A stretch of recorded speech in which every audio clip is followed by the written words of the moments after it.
So in this question, we're given a graph of a function and we're asked what type of function this is a graph of.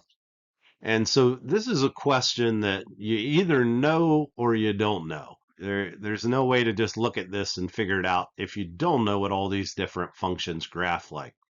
So first of all, let's just go through each of these. A quadratic function graphs as a parabola. So it's going to look like either that or it could be flipped around the other way like that. So that's a quadratic. And so this is not a parabola. This is more of a V. So it's not quadratic.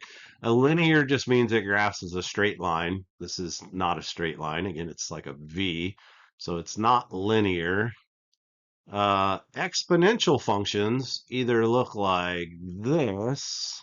So that would be exponential decay, or they look like this, which would be exponential growth, and it's not that.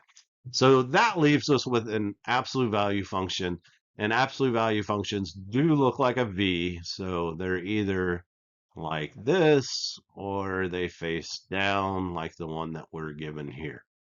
So it's important to know what all these different functions graph as. So take the time to memorize these so that you could answer a question like this. All right, so keep working hard. You're on your way to mastering the math.